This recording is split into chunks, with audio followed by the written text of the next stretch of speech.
Come on in, come on in, come on in. It's your boy Mo. And I want to welcome everybody to the network, first of all. But then I want to welcome to you. You going to get these sports, bruh. Listen, it is the most biased, unbiased sports takes that you'll ever get in the world. Of the football world, the basketball world, the boxing world, all the worlds that consider the sports. Okay? And listen, what that simply means is what we like, you going to know we like it. And what we don't like, you gonna know we don't like it. So I like to think it's pretty fair, to be honest. But welcome to You Gonna Get These Sports, bro.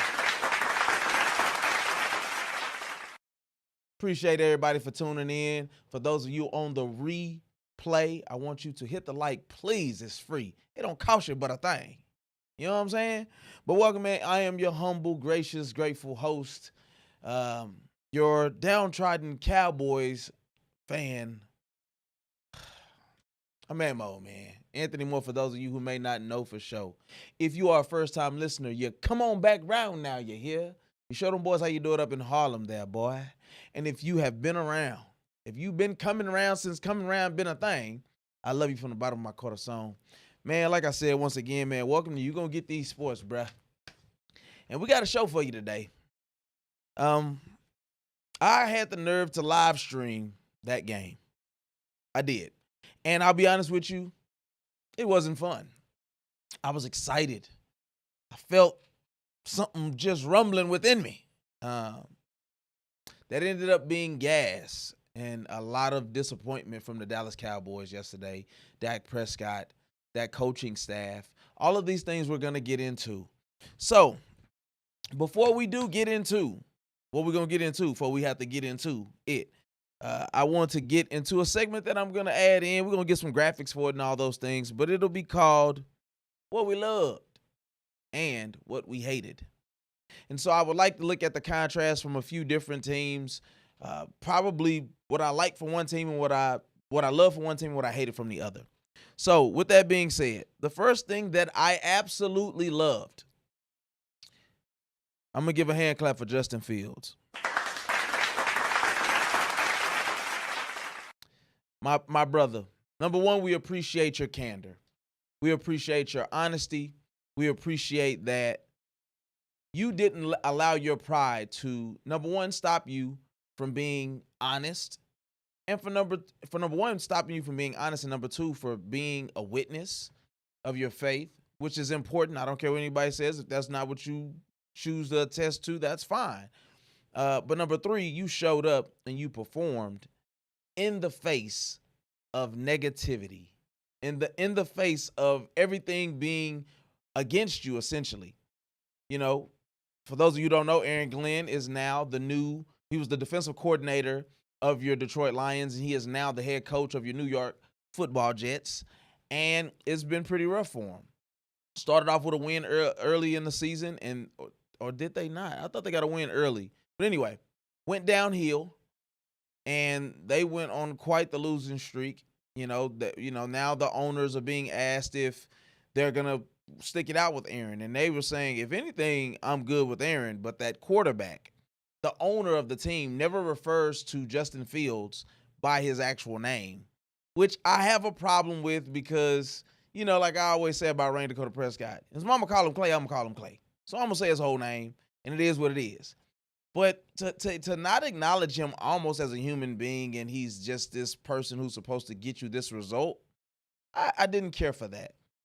And so I got love for Justin Fields, man. You weathered the storm, and it was from within your own house.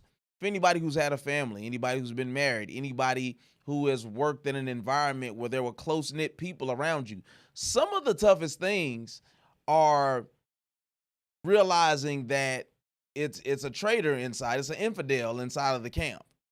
And when you have an owner who I'm pretty sure probably even hasn't even had a conversation with Justin Fields, and saying, when he was asked the week before, what do you think you're going to do at the quarterback position? And he pretty much said, well, Aaron hasn't said anything publicly, but he's going to go in a different direction with Tyrod Taylor. We need your quarterback to make completions, et cetera, et cetera, et cetera, right? Cool. Well, Tyrod Taylor suffers a bone bruise that week and can't play. Well, guess what? Justin Fields come back and leads his team to a victory. Now, Brees Hall had 2 rushing touchdowns, a passing touchdown, all of those things. But Justin Fields is a large portion of the reason why they won that game, and that is sweet retribution. Now, with him making statements about making the playoffs and all of those things, that is left to be seen. The roster doesn't look good. That defense is not the defense that we know and love from a few years ago. That was their calling card. And from them having a guy like Aaron Glenn as their defensive coordinator, I expect a bit more. But we will see, I'm just glad that he was able to execute in the face of negativity, some could say hatred, and to spread your faith and to spread your truth and to be honest as a man about what he felt, how the pressure got to him, how his faith kept him. It was something that I absolutely loved. Now, what I hated, and I see you, Miss Reese, in the building. She said, hey, Miss Parker. What I hated, Cincinnati Bengals, Joe Flacco. I mean, in the words of Bubba Dub, trash, okay? That means there's something coming behind that fort. That's how they played yesterday. In a game where Joe Flacco now has to look for his top receivers. I mean, you look at number one, he's getting the ball. He's getting 20 receptions, 20 attempts because the offense is just, it's not what it could be with Joe Burrow being there. And then that defense, I mean, come on. I mean, this is the NFL, so we understand that there's a lot of high-flying things going on. But geez Louise, the way you lost that game is absolutely egregious. Okay, let's move on. What else did we love? What else did we hate? And this one here, I have to eat some humble pie for. Drake May.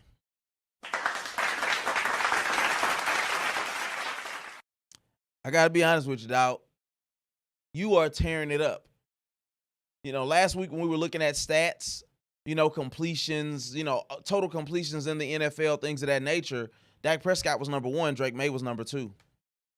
He is doing his thing. I watched him drop dimes in that game. 6-2.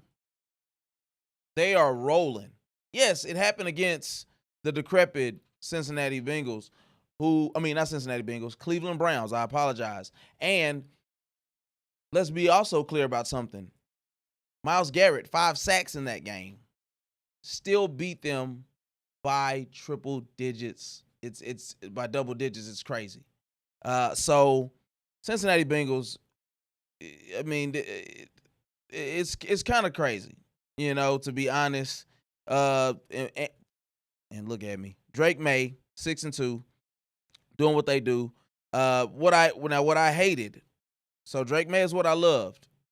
What I hated is your Cleveland Browns.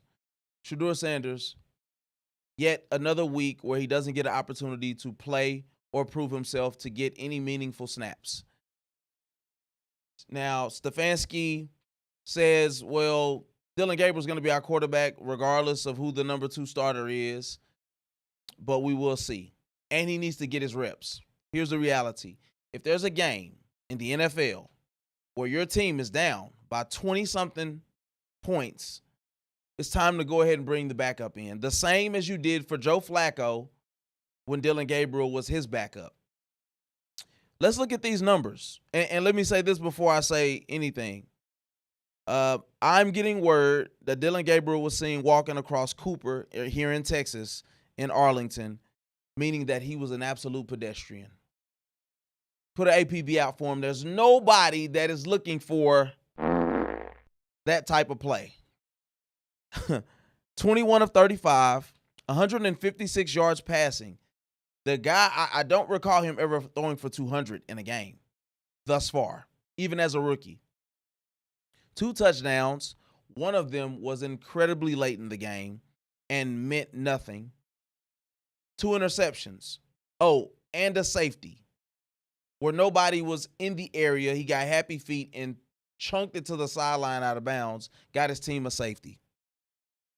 They lost 32-13. You put Shador. You sit him. You don't put him on the active roster. You bring up Zappy, who's been a horrible quarterback in the NFL. I don't know what that franchise has going on, but it is quite despicable. It's quite disgusting. I'll be honest with you. So I love Drake May, what he gave us. But the fact that Dylan Gabriel still has a starting job with another rookie there's nothing special about Dylan Gabriel that we saw at Oregon or in the draft leading up to him getting the starting job that shouldn't allow Shedeur Sanders to get opportunity to play on this team. So it's just a poorly ran organization. The coach clearly has a bias and a dislike for the other quarterback, regardless of what he says. But it is what it is here. So what we love, Justin Fields, Drake May. I'm going to tell you what else I love. This is the last two here. Buffalo Bills, man. I got to be honest with you.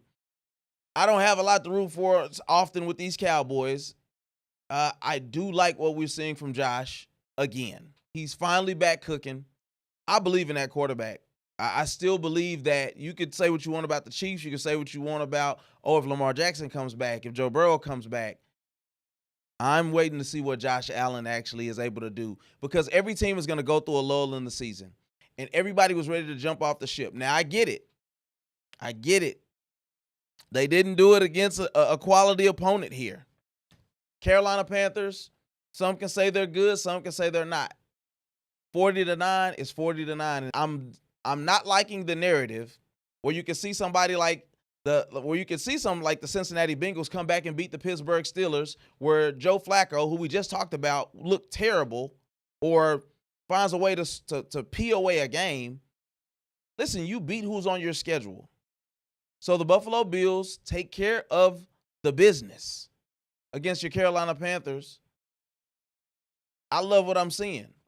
I love again on who's my sleeper pick or not so sleeper pick. He was your MVP last year. I don't care what you want to say about numbers from Lamar Jackson, that he's your MVP. Josh Allen is your MVP from last year, reigning and defending until somebody takes it from him. And so what I hate, in the absence of Bryce missing the game, ooh-wee. Andy Dalton, Red Rifle. Your best days are behind you, my brother. And it is what it is. So I'm coming behind that fort. I'm disappointed, and it is what it is. I mean, there were so many times watching this game that he was holding on to the ball too long. You know, you put your team in bad situations when you take bad sacks. Listen, at the end of the day, nobody's expecting for you to win this game. Put the ball in the air and make something happen. So I'm loving what I'm seeing from a few people, and I'm hating what I'm seeing from a few people. We will continue to develop that segment. We'll get some nice little graphics and overlays here in eCam. But as we move on, it is time to get into what we've been looking to talk about, your Dallas Cowboys. Moment of silence.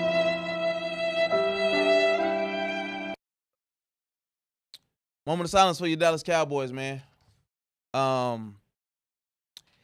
Will the real Dak Prescott please stand up? I feel like I'm watching an episode of Scooby-Doo, and you get to the end, and they say, this isn't the real whoever, and you pull the mask off, and it was somebody that was walking and talking with you the whole time. Dak Prescott had my hopes up. In every way possible, believing, praying, hoping, wishing, kinfolk. Wishing on a star, shout out to Selena, that he was going to go into Denver, into Mile High Stadium, and deliver a dub.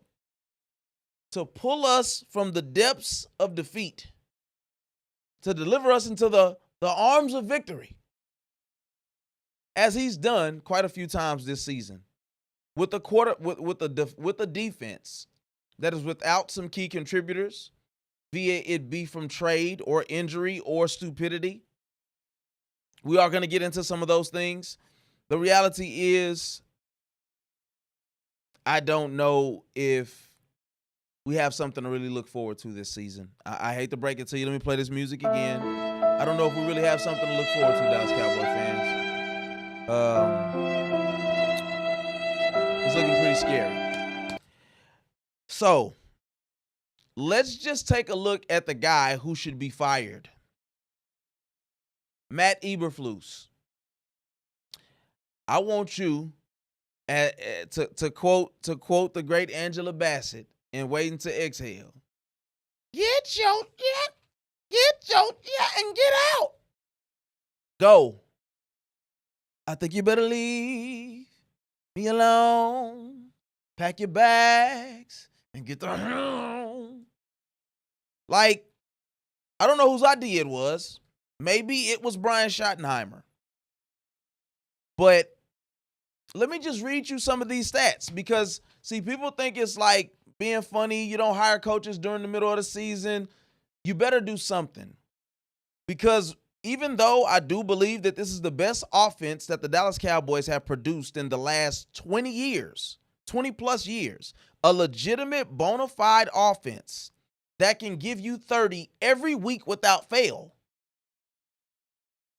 If we can't stop a nosebleed, shout out to Bart Scott, we're going to be in trouble, and this season is going to quickly go down the drain. The bucket go down the hole. So let me read you some of these numbers from Matt Eberflus-led defense of your Dallas Cowboys. 30.7, and let me throw this out there. Just in case you're wondering how many teams are in the NFL, it is 32. 16 in the NFC, 16 in the AFC. Let's let that be the baseline for understanding some football one-on-one here, okay? The Dallas Cowboys defense is giving up 30.7 points per game. That is 32nd in the NFL. Remember, there are only 32 teams, so you're dead last. Let me just throw something else on here that I didn't put down, but I know is to be true. They've gave up 40 points 3 times. You gave up over 30 a game, but you've gave up 40 3 times. Okay, let's keep it pushing. You've gave up 2,470 total yards for the season. 2,400. That's 32nd in the NFL, dead last. You've gave up 61 rushing first downs. 61 times people have got a first down running the ball, whether that's quarterback, whether that's running back, toss in the backfield, doesn't matter. 61 times. They're ranked 32nd in the NFL. They're giving up 6.2 yards per play. So the whole idea is to get 4 yards a play at the bare minimum because you're always getting the first down on your third play. They're giving up 2 more yards per play, 2.2 more yards a play. So every second down, you're getting the first down against your Dallas Cowboys. So as far as completions and passes allowed, they're giving up 71.8%. They're ranked 29th. Who's worse than them? You ought to be ashamed of yourself. Lastly, teams are converting their third down conversions at a clip of 53.2%. 53.2%. So a little bit more than half of the time on third down, you're going to convert. That's not good. That ain't good today. It wasn't good yesterday, and it ain't going to be good tomorrow. Please, am I making something up here? Can somebody who watches football in the chat, can you tell me, is Matt Eberflus a part of the problem, or is it the groceries? Were his hands tied behind his back? He wasn't able to be a part of the draft process. He didn't pick these players. He's making the best out of what he has. He's turning lemons into lemonade. I'll be honest. We've seen Matt Eberflus before. Wasn't a good product. The problem with a lot of head coaches is they usually say, well, when I go, I'm going to take my staff. I'm going to bring my staff with me. Matt, your staff. It's a reason that coaches get fired. It's a reason that these guys move around so much. It's not because they're so great. Now, some people are fortunate enough to go from head coach to head coaching job to head coaching job. Sometimes from head coaching job to GM, front office. But going from head coach back to coordinator, then you're flying around at coordinator for whatever the reason. If you look at the guy over in New England, he finds a way to be a great offensive coordinator. Terrible as a coach. Absolutely terrible as a coach. He has the blueprint on how to be an excellent offensive coordinator. He gets it done. Drake May looks phenomenal. But as a head coach, it ain't happening. We've seen Matt Eberflus's work close up. You are having imposter syndrome for a totally different reason. You've masqueraded around as somebody that was above average as a defensive coordinator. There's no adjustments that have been made. A lot of the times these guys, Bridges and Elam, yes, rookies, sure. But we knew Trevon Diggs was not going to be playing.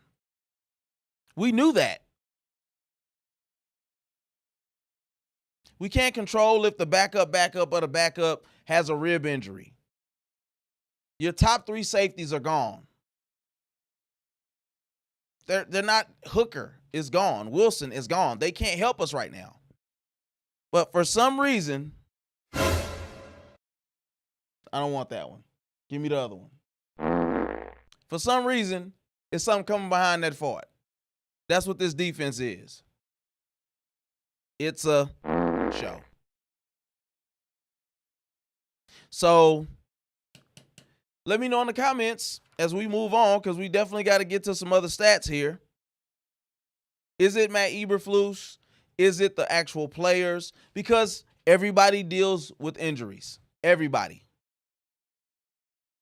deals with injury. As we just talked about a couple weeks ago now, you lost Trevon Diggs, said to have had a concussion that he suffered at his house.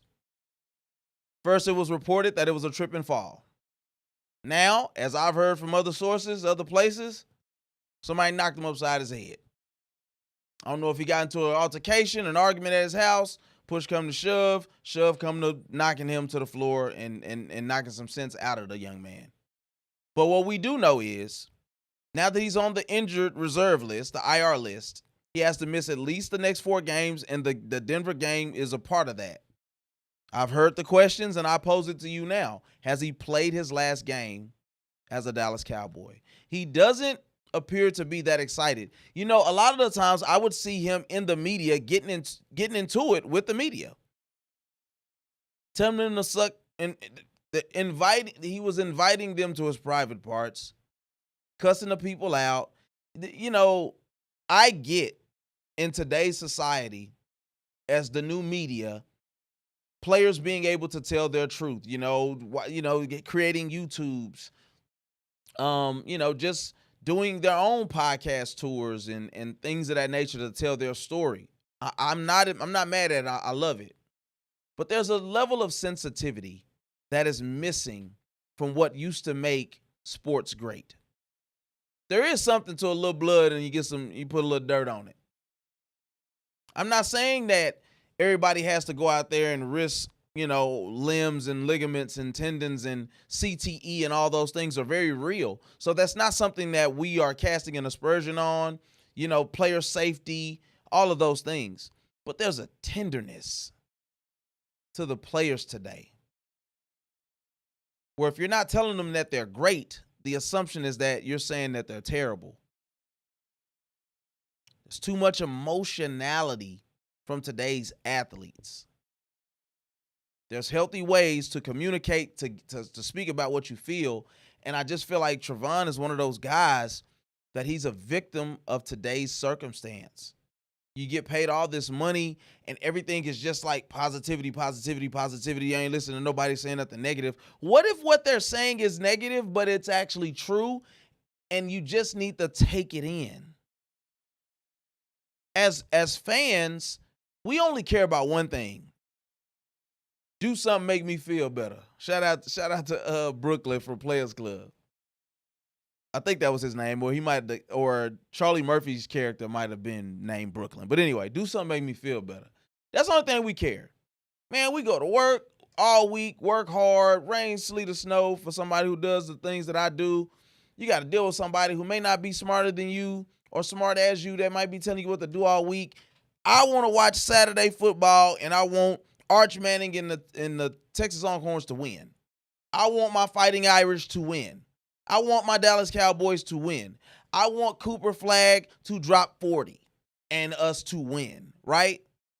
And so what ends up happening is we don't think about what they actually deal with. You know, it's you're making $60 million. He's still a human. Dak Prescott is still a man. He has a wife. He has children now, or a child at least. So we don't care about that stuff. And I don't know if we really should, but at the end of the day, it doesn't stop the reality that today's athletes are just a little too soft. They got a little SOF cap to T, soft to them. You know what I'm saying? And so what we've seen is the departure of Micah Parsons, which we've talked about ad nauseum on this platform, on You Gonna Get These Sports, bro, at the Modern Man Network. And with that, Trevon Diggs and Micah Parsons were the best of friends. There was an embrace at the end of that Green Bay-Dallas game where you could tell there's genuinely a lot of love there between those two guys. And I'm not mad at that. But you are a professional, sir. Micah Parsons isn't here no more. You know, apparently Trevon Diggs got fined earlier in the year. They took a lot of bonuses and stuff away from him. He wasn't showing up to like certain rehabs and things like that. That's a you thing. That's not a Cowboy thing. People got to start realizing that if I show up late to work every day, if I call in all the time, chances are my job may be in jeopardy. No matter how much money that they promise me, there's a job still to be done. And I think these players oftentimes forget about that. So you got Trevon Diggs with the concussion 2 weeks ago, ends up on the IR, has recurring knee injuries. He tore his ACL, missed 15 games, then came back, which some are now saying they believe that he came back too soon. And so there was lingering knee issues. I don't know. Sounds like a guy that may be done with this team. So as what has been posed and floating around now, for those of you watching, you're going to get these sports, bruh. Do you believe this is Trevon Diggs' last time suiting up for the Cowboys? If he's going to be back and it's truly about his head being right from the concussion, maybe dealing with the trade of Micah Parsons, dealing with the needing, as a cornerback in the NFL, you need confidence to stop and plant and jump. A lot of what Trevon Diggs, what made him great, was his ability to jump routes, his speed, his athleticism. All of those things were off the charts when he did what he did at the combine. If those things aren't working, Trevon Diggs is in trouble essentially because he isn't the fundamentalist that you would want at corner. That's just the reality. It's not a knock on him. I'm not being negative. I'm not hating. It's the reality. If that guy can't use his athleticism, his strength, his speed, his power, all those things that can make him great at the position, it's not going to work in Dallas. It's not going to work anywhere unless he goes and gets a reset somewhere. Morris Claiborne, one of the guys, we drafted him high, like sixth pick in the first round or something like that. He was a corner return guy out of LSU. Was terrible here. Undersized, always hurt, goes to Cleveland. No, he went to Cincinnati. Goes to Cincinnati, resurges his career, plays phenomenally. Maybe that's something that Trevon Diggs can do. I just don't know if that type of attitude, that mindset is going to be something when you pair it with his physical ineptitudes at time to actually be able to contribute to this team in the way that we actually need. So y'all let me know, like I said in the comments, what do you think about that? Then we have Jerry Jones. We're going to get the Dak Prescott here too. Don't worry. We going to get into Rain Dakota. We have to. But Jerry Jones, are we just drinking the Kool-Aid yet again from Jerry Jones? The lies that he tells us, it's the flipping the bird to the New York Jets fans when we're blowing out an obviously decrepit, demoralized team that wasn't that good, still isn't that good, beating the Cleveland Browns or the Cincinnati Bengals without Joe Burrow. That doesn't prove anything. But a win is a win in the NFL. So that's not saying much, right? I still think we could beat the Cleveland Browns. I mean, the Cincinnati Bengals. I apologize. I keep mixing those teams up. They are both start with a C. Cincinnati Bengals, Cleveland Browns, and CB. They actually ain't that far away from each other. But y'all get what I'm trying to say here.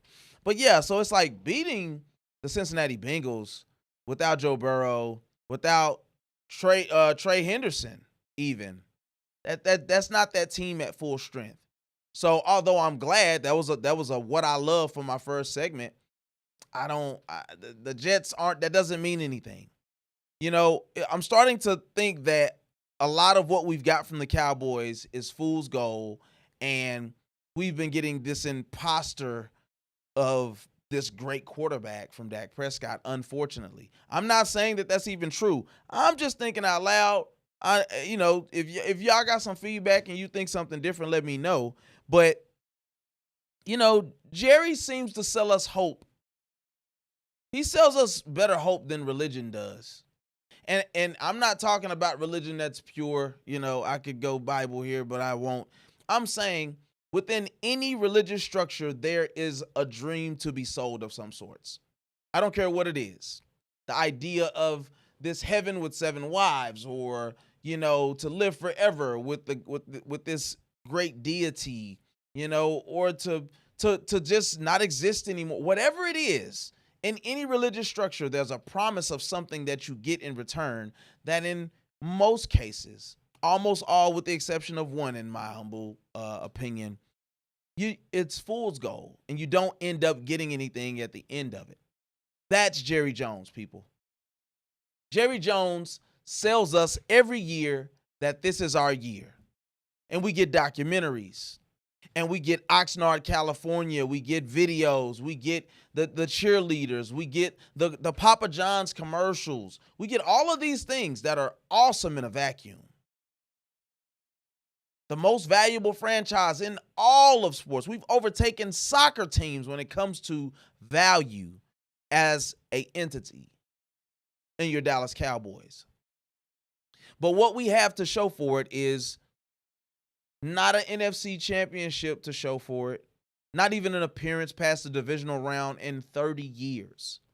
Certainly, if you haven't made it to the NFC championship, you haven't made it to a Super Bowl. Danny Warfel, Tony Romo, Quincy Carter, Drew Bledsoe, Dak Prescott. Who am I missing?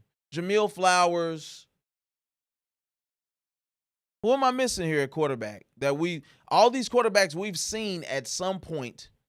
Joe Milton, there was this whole farce that Joe Milton was so spectacular that he had the ability to possibly overtake Dak Prescott.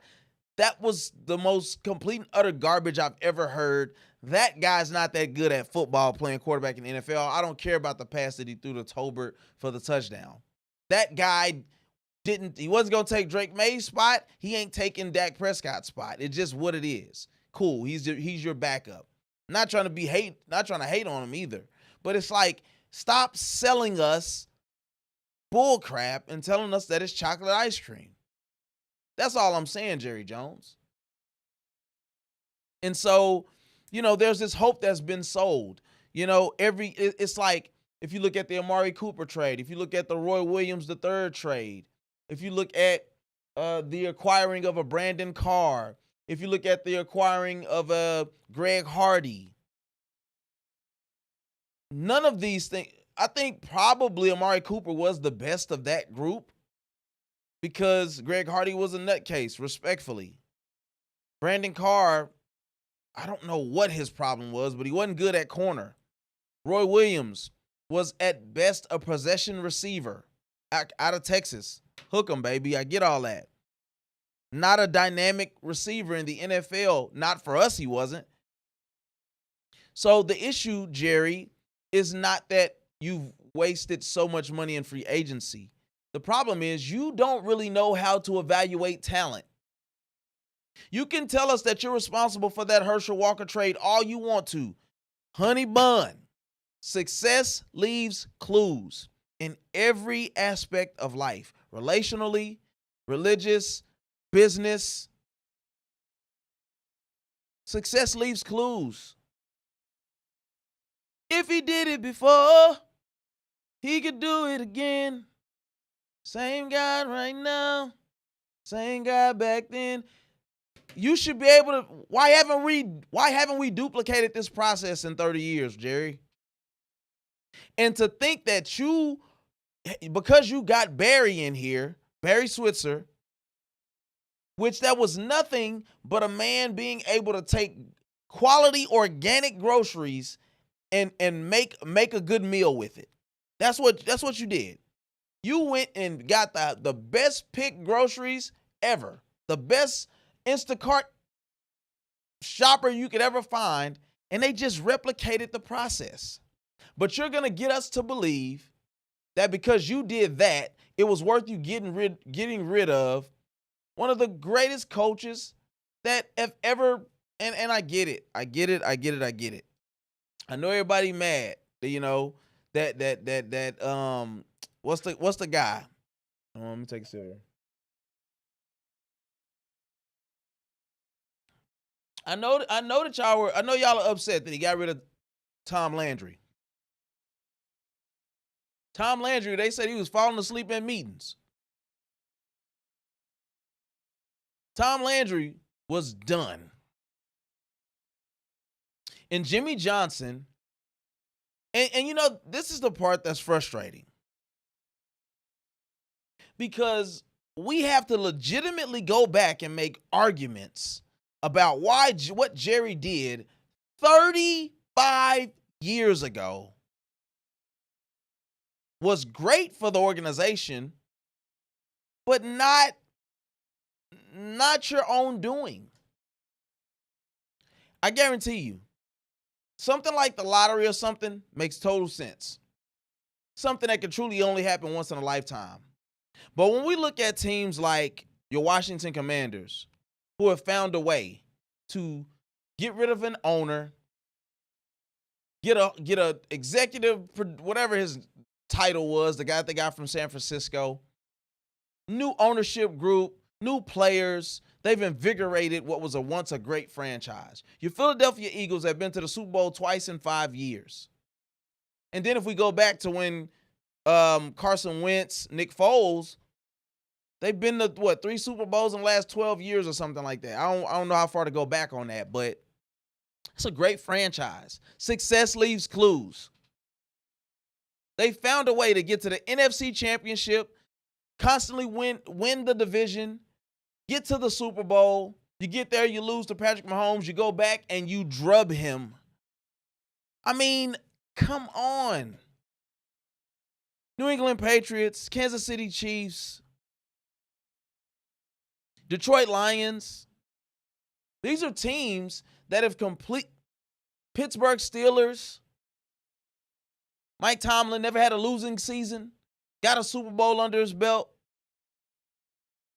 All I'm saying is, Jerry, you don't have to lie to us anymore. These lion eyes have seen the glory. There's something coming behind that fart. Because you full of something. And when they start getting more quiet, yeah.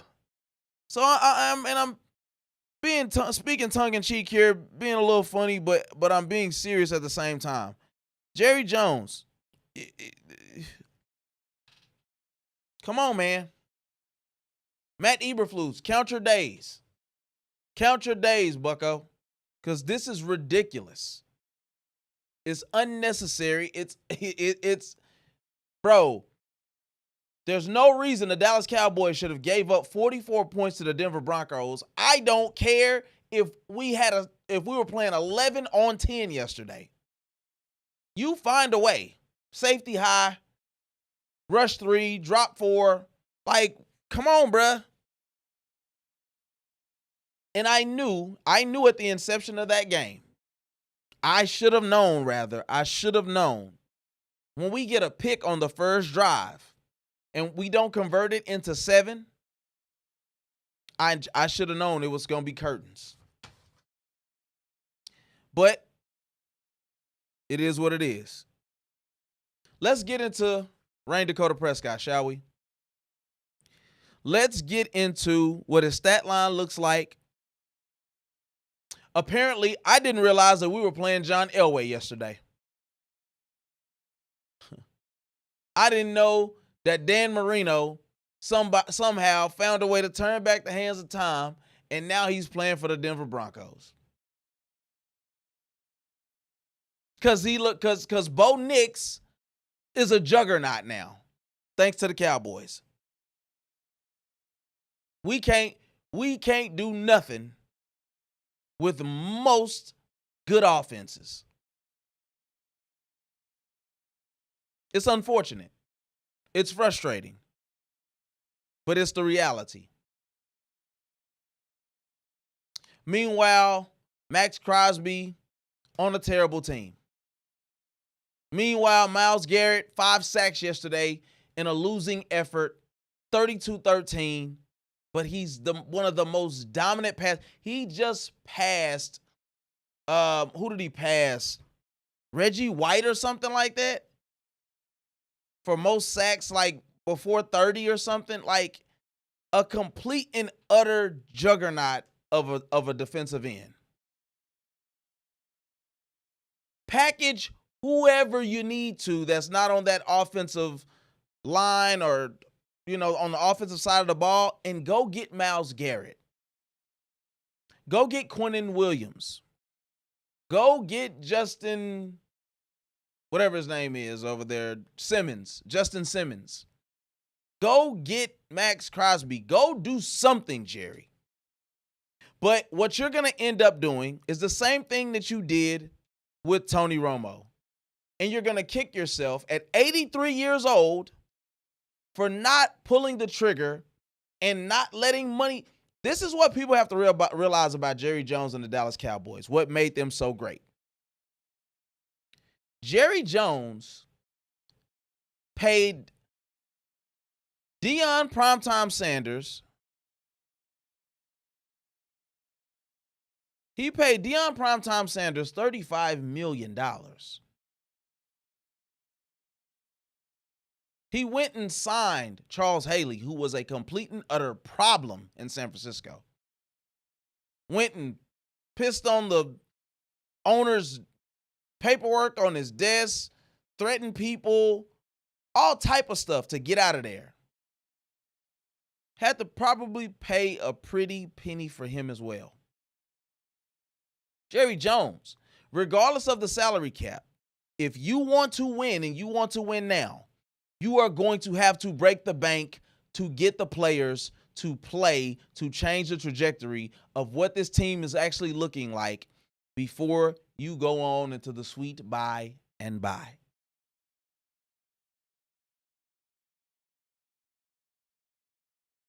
You're going to have to put your money where your mouth is. And I don't care if we lose picks for the next 3 years, as long as we can get to an NFC championship or a Super Bowl.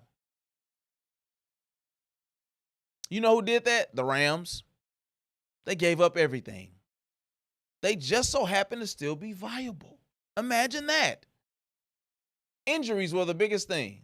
And they lost Aaron Donald. Losing him, a guy who can who's a bona fide top 5 defensive tackle of all time, can take on double teams the same way he takes on triple teams. He's a freak of nature. Losing a guy like that is going to hurt. But that owner paid to get to that Super Bowl. And they got to that Super Bowl. And they won that Super Bowl. Jerry, you're going to have to bet on yourself at some point. You're going to have to bet on Dak Prescott. Speaking of Dak Prescott,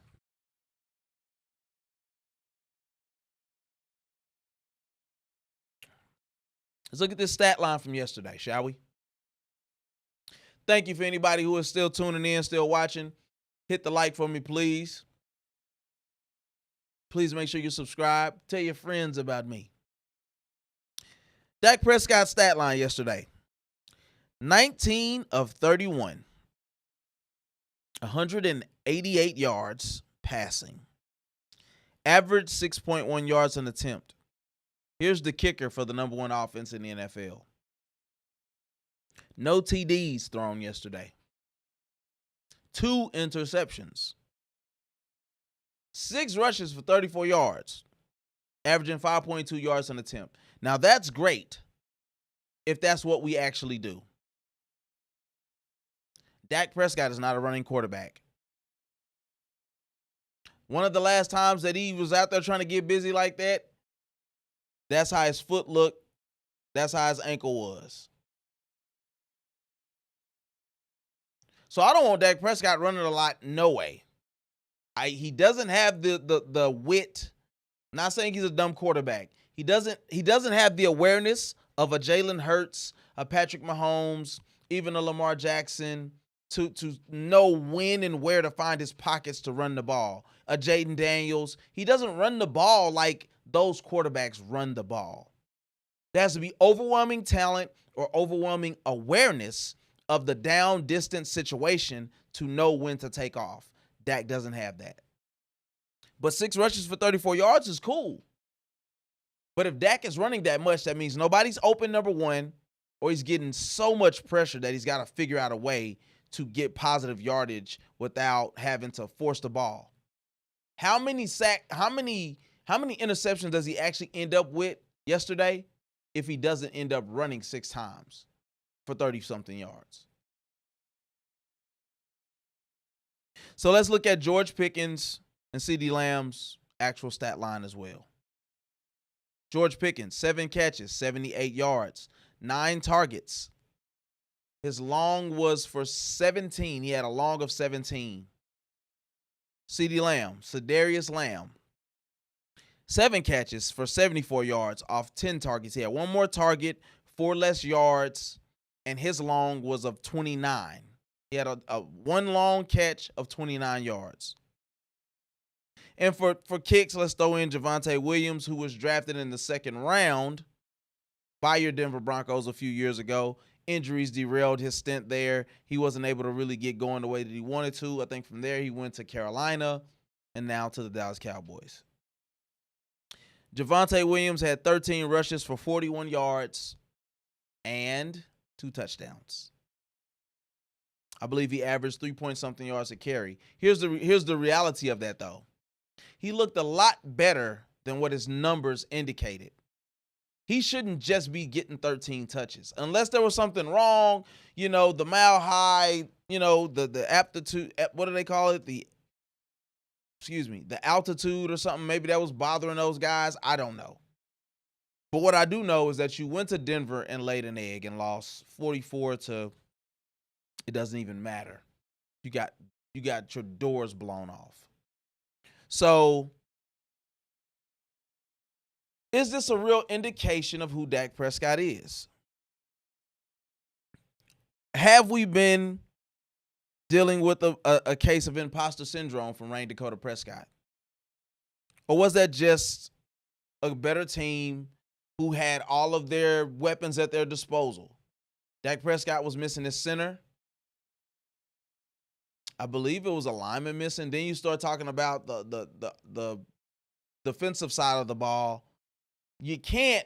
Here's the thing. He can't average 400 yards a game, 6 touchdowns. That's not sustainable in the NFL. So that defense has got to find a way to get some stops. Let's look at the Dallas Cowboys. Let's look at the schedule and see what Dak Prescott has done this year. So against your first game against the Philadelphia Eagles, Dak Prescott's numbers look as such. 21 for 34. Now this is against the Eagles. 21 for 34, 188 yards, 5.5 yards an attempt, no touchdowns, no interceptions. All right. QBR of 57.1. His passer rating was 76.6. So 21 for 34 with 188 yards. Here's the sad part.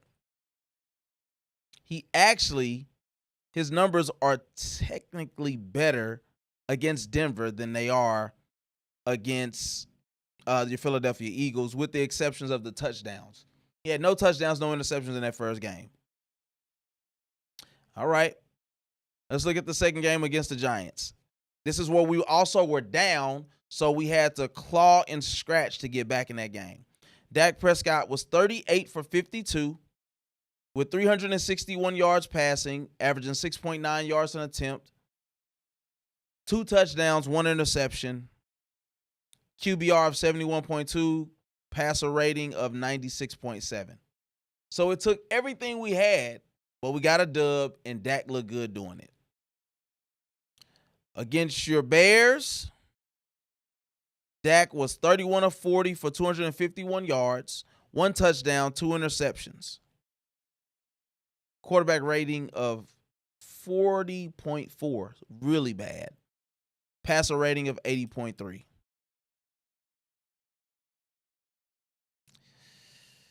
Then, of course, against your Packers, the thing that made everybody believe that he was ready for his close-up, Mr. DeVille, 31 of 40. His numbers in all categories were better than Jordan Love, by the way, as well. 31 of 40, 319 yards, averaging 8 yards a pass, 3 touchdowns, 0 interceptions, QBR of 95.5, passer rating of 124.9. All right, we're almost there. Then we got the Jets. He was 18 of 29. It's actually not that great. 237 yards passing, 4 touchdowns, no interceptions. So the completion to attempt ratio, not that great to me. But 4 touchdowns, no interceptions, was sacked once. QBR of 88.7, passer rating of 127.4. Then the Panthers egg that he laid, 25 of 34, 261 yards, 3 touchdowns again, no interceptions. QBR of 93, passer rating of 124.8. Last one, because we already talking about the game yesterday. We already told you those stats. So against your Washington Commanders, 21 of 30, 264 yards passing, 3 touchdowns, no interceptions, QBR of 87.8, passer rating of 130.4. Now, there was a streak broken yesterday of consecutive games without interceptions. There's no way to sugarcoat this, no way around it. Dak Prescott looked terrible yesterday. They could not adequately block one of the better pass rushes in the NFL. Here's the stupid part. Patrick Surtain barely played in the game because he got injured. He hurt his lower leg, one of the first couple plays of their first drive. Then he injures his shoulder, and he doesn't come back in the game.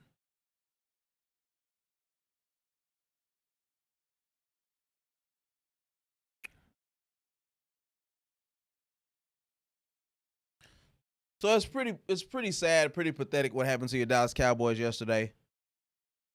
44-24, we lose to the Denver Broncos.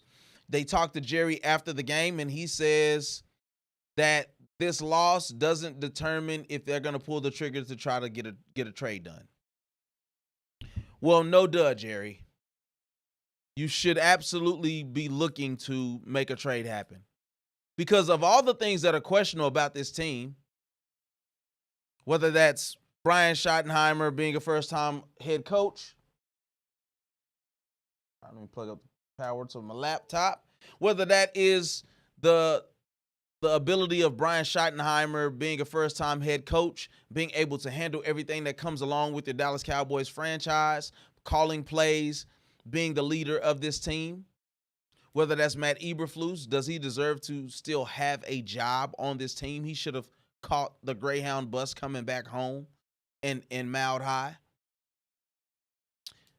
What are you going to do with George Pickens? What are you going to do with Javonte Williams? You got rid of Michael Parsons.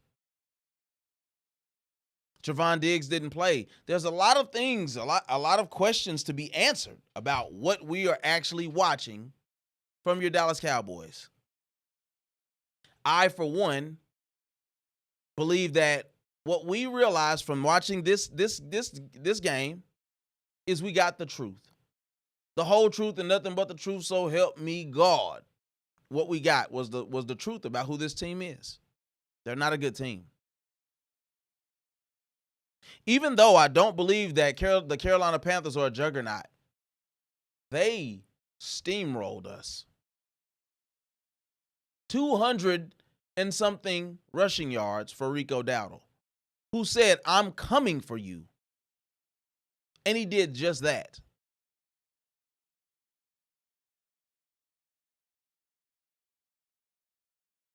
Yesterday, your Denver Broncos, J.K. Dobbins, whoever the other kid is, number 12, run roughshod over you the entire game whenever they wanted to. And let's not forget the 2 drop passes. CJ, what is his name? Sutton had a wide open drop touchdown pass. It just is what it is, you guys.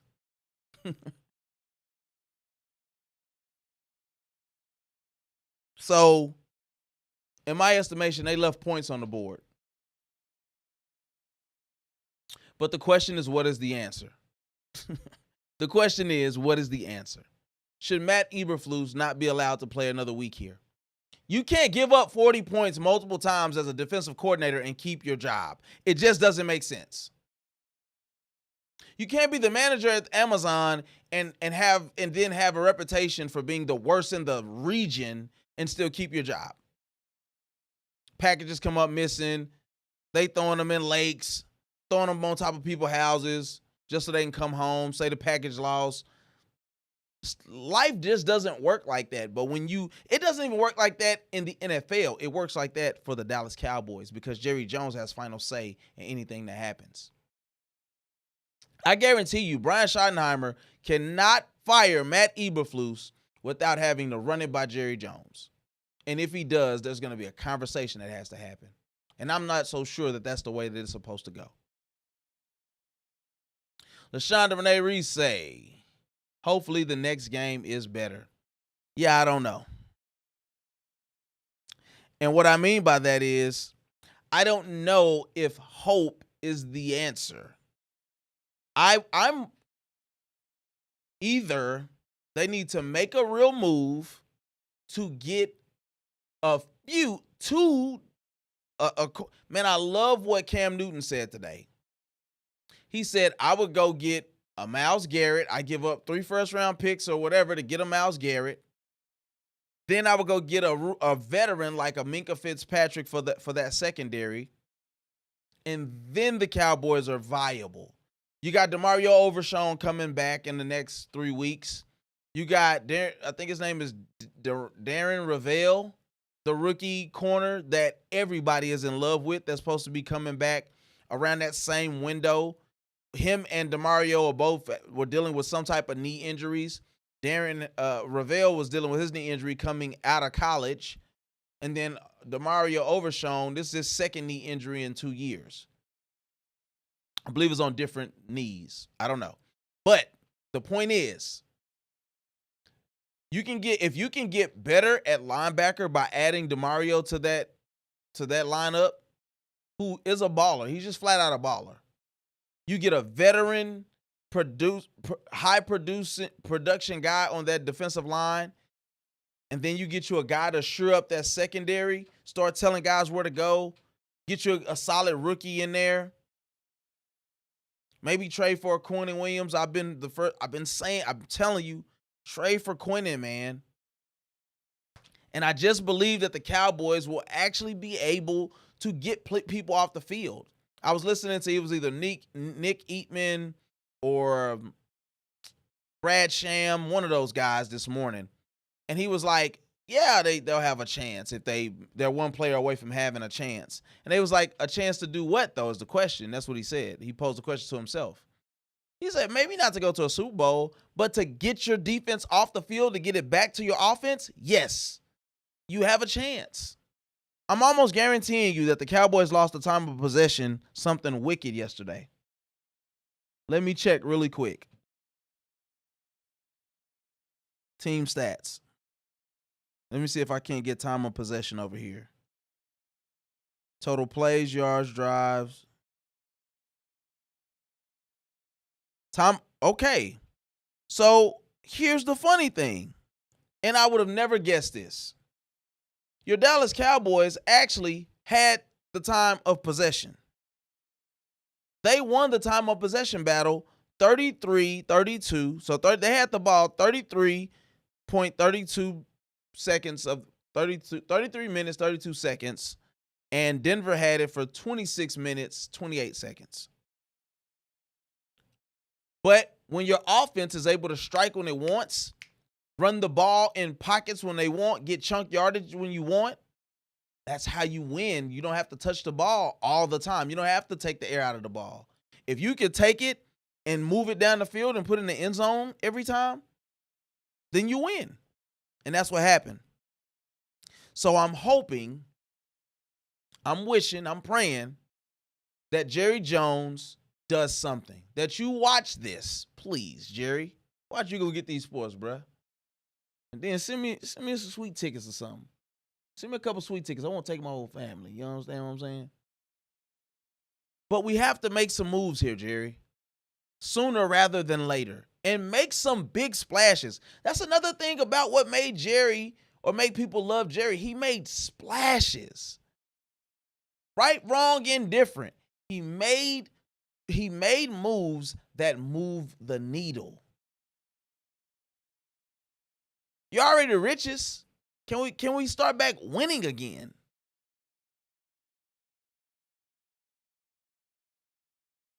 Because, man, you make this fandom thing real, real hard.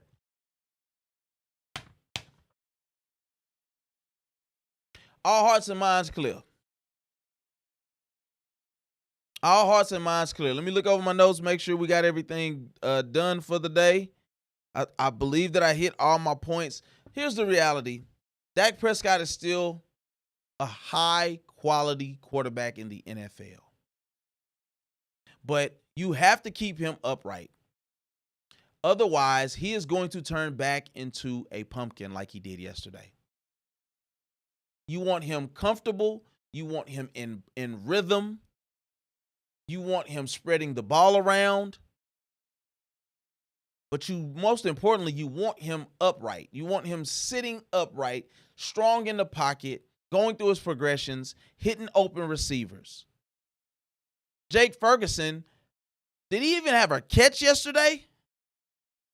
Let me look at this one. Let me look at this. At a certain point, Jake Ferguson did not have a catch in that game. Jake Ferguson did not have a catch in that game. And today, and to boot, that was on National Tight Ends Day. National Tight End Day, Jake Ferguson, our star tight end, does not have a catch. It's an atrocity and a travesty. You have guys like Schoonmaker making plays. Schoonmaker, whatever his name is. Schoonemacher. Schmuckers. Whatever. But yes. Listen, man. I don't know if Dak is going to resurge back to what he was, what's been making him look like a top candidate for MVP. But we need to get the offensive line set with guys that can actually block on the road as well as at home. We need to be able to make sure that we are running the ball early and often with Javonte Williams. We got to make sure that George Pickens is continuing to spread the floor, stretch the defense. Another thing is CeeDee took himself out of the game quite a few times early, and I didn't understand what was going on. If he was just frustrated, if he was injured in some way, there's no excuse for CeeDee Lamb to not be on the field on crucial second and third downs ever. He should always be on the floor. He should always be on the field. And I have a grave issue. I remember there was a time where you didn't take yourself out the game. The coach literally had to say, all right, come here. Let's get him off. You tired. That's what conditioning is for. So, CeeDee Lamb, please do not take yourself off the field where you have an opportunity to stretch the defense with a guy like you and George Pickens, Jake Ferguson, Javonte Williams, Kevontae Turpin, Flournoy. Still a great offense. So, no, I don't think that Dak Prescott is an imposter.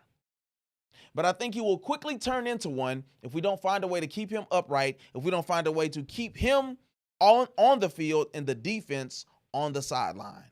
And the only way that's going to be able to happen is if we make the game easier for him. People can say what they want about the term Romo friendly, but every team in the NFL needs to find a way to make life better for your quarterback, whether that's giving him a solid run game, pass and run protection, solid weapons, a playbook that makes sense to him, money. These are all things these are just truisms. If you can do those 5 things for your quarterback, the only way he shouldn't be able to succeed is if he's just garbage. If I prop your pillow up and make sure I massage your feet and you still talking about, oh, I just got to figure it out, I'm so tired. Well, then something is gravely wrong here. Something is gravely wrong. So, listen, man. Your Dallas Cowboys are 3-4-1 here, looking to go against your Arizona Cardinals before they go into a bye week. We're playing the Arizona Cardinals on Monday night. Here's the reality. Just like your Denver Broncos, the Dallas Cowboys do not play well against the Arizona Cardinals. Watch this. Hey, Siri. When's the last time that the Dallas Cowboys beat the Arizona Cardinals in a football game?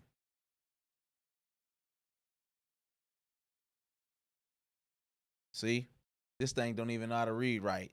The last time we did play them, they beat us 28-16, though. Hey, Siri. When is the last time that the Dallas Cowboys beat the Arizona Cardinals? Bro, why does Siri suck so much? Good Lord, this thing sucks.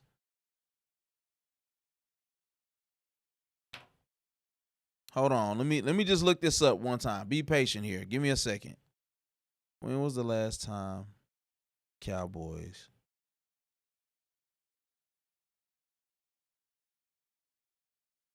Oh, hold on one second. When was the last time the Cowboys?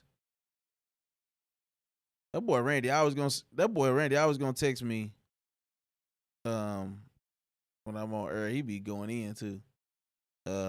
When was the last time the Cowboys beat the Cardinals?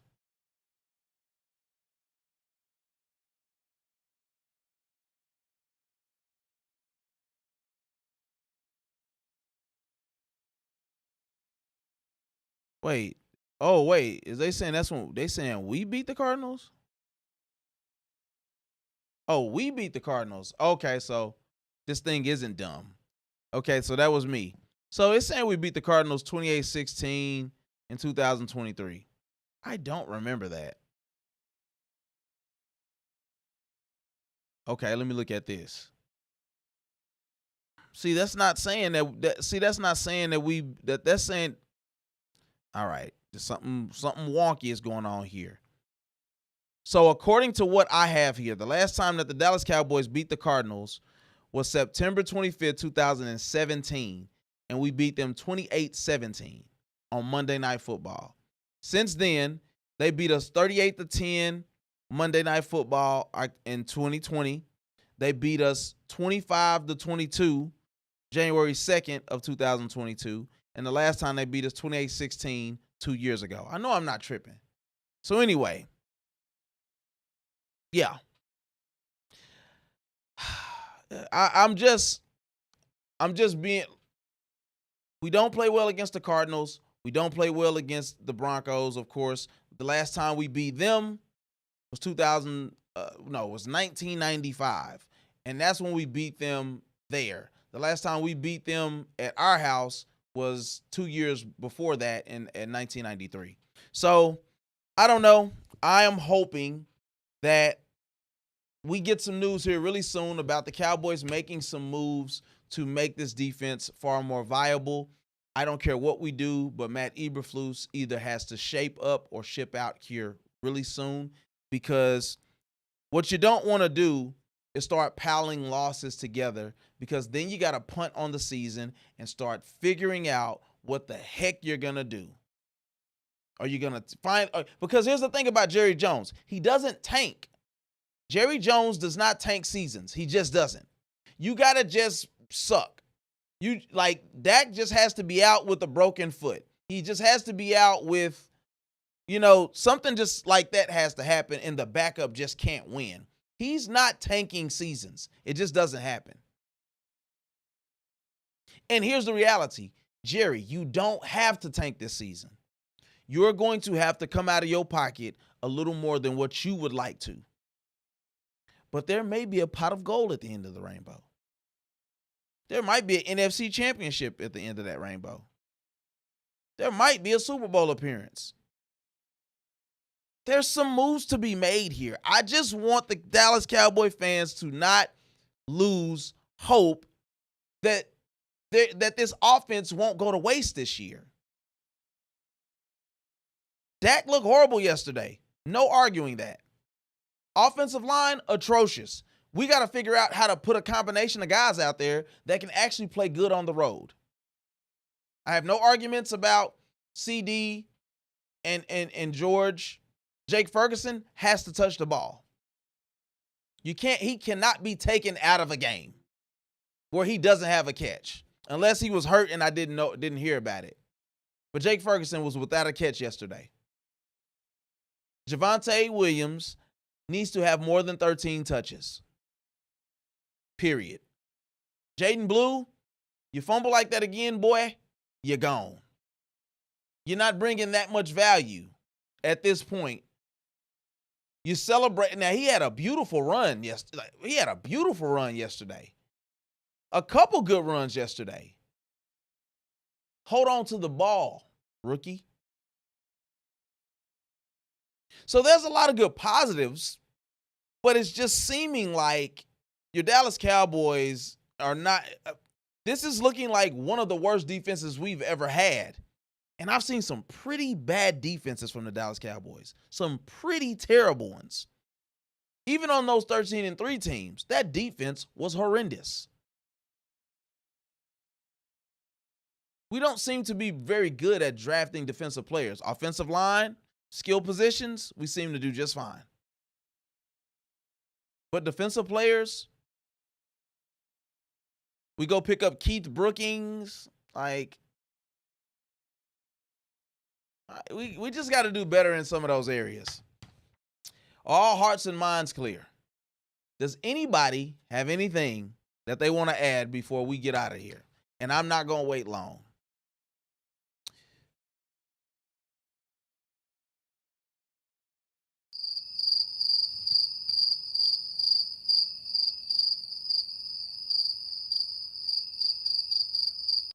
All right. Listen, I am your host, Anthony Moore, Ant Mo. For those of you who may know for sure, you have been watching, you're going to get these sports, bruh. You're watching this on the Mind of a Man Network. It's the network. It's for you, the people. I appreciate you. Please stay tuned in. This network gives you multiple shows, And like any network, you don't got to watch everything, but you're going to watch something. Please make sure you like and subscribe. Make sure you share this with a friend, whether they're somebody who loves the Cowboys or hates their stinking guts. You make me vomit. You're the scum between my toes. Shout out to Little Rascals. Either way, I appreciate you guys for tuning in, for commenting, for following the instructions, man. We got to do a better job just by following the instructions, you feel me? Thank you to all my faithful ones. Bruce Glass, we still looking for you, man. We got to put out an APB for you, dog. You've been missing in action. Thank you for Ms. Reese for always tuning in, and any of the ones who may have been there but just didn't comment. We appreciate you. Life is hard enough. Please don't just live elevated. Until next time, I love you. May the Lord keep you. We'll see you at the conference, kinfolk. Peace and salutations. We out.